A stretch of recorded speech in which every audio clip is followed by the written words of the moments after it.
ইউরোপের ঐক্য নিয়ে প্রশ্ন উঠেছিল আগেও, কিন্তু এবার একটি সীমান্ত ঘটনা সেই পুরনো বিতর্ককে নতুন করে সামনে এনেছে।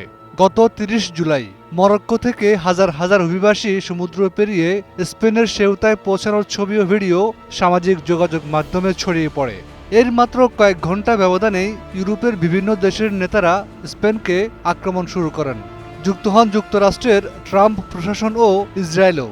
কিন্তু প্রশ্ন হলো, এত বড় প্রতিক্রিয়ার পেছনে আসল কারণ কি? নগদ নিয়ে এলো হার না মানা হার অফার। সর্বনিম্ন ১০,০০০ টাকা রেমিটেন্স নগদে পাঠালে থাকছে স্বর্ণের হার জেতার সুযোগ।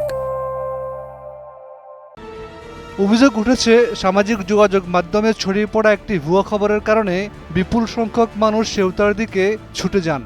বলা হয়েছিল স্পেনের সীমান্ত সবার জন্য উন্মুক্ত। কেউ কেউ দাবি করেছেন ৭২,০০০-এর বেশি মানুষ সীমান্ত পেরোনোর চেষ্টা করেন।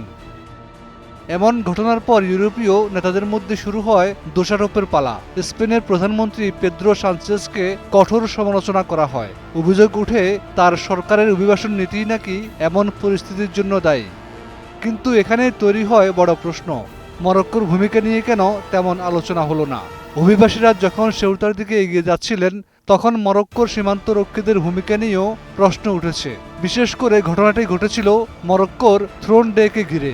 একই সময় দেশটির রাজা ষষ্ঠ মোহাম্মদ ছিলেন উত্তরাঞ্চলের তেতুয়ানে। সেউতা ও মেলিলা নিয়ে মরক্কো ও স্পেনের পুরনো ভূরাজনৈতিক বিরোধ রয়েছে।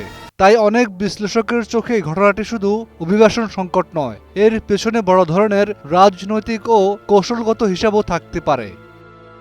আর এখানে ইউরোপের ঐক্য নিয়ে নতুন প্রশ্ন উঠছে। ২০১৫ সালে ইউরোপ যখন বড় শরণার্থী সংকটে পড়েছিল, তখনও অভিবাসন নিয়ে তীব্র মতবিরোধ হয়েছিল। বেলারুশ সীমান্ত সংকটেও ইউরোপীয় ইউনিয়ন একসঙ্গে অবস্থান নিয়েছিল। একইভাবে তুরস্কের সীমান্ত পরিস্থিতিতেও ইউরোপীয় দেশগুলো সম্মিলিত পদক্ষেপ নিয়েছিল। কিন্তু সেউতায় এসে চিত্রটা যেন বদলে গেল।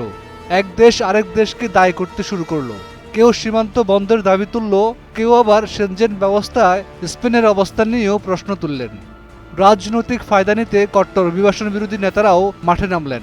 ফলে একটি সীমান্ত ঘটনা ইউরোপের অভ্যন্তরীণ বিভাজনকে আরও স্পষ্ট করে তুলল। সবচেয়ে বড় প্রশ্ন এখানেই, ইউরোপ কি সত্যি একটি ঐক্যবদ্ধ জোট, নাকি অভিবাসন ইস্যুতে জাতীয় স্বার্থ ও রাজনৈতিক জনপ্রিয়তার কাছে সেই ঐক্য বারবার ভেঙে পড়ে? সেউতার ঘটনা হয়তো সেই প্রশ্নেরই নতুন পরীক্ষা। আর মরক্কোর ভূমিকা যদি সত্যি এর পেছনে বড় কোনো ভূরাজনৈতিক হিসাবের অংশ হয়ে থাকে, তাহলে ইউরোপের সামনে সংকট আরও গভীর হতে পারে। ডেস্ক রিপোর্ট, একুশে টেলিভিশন।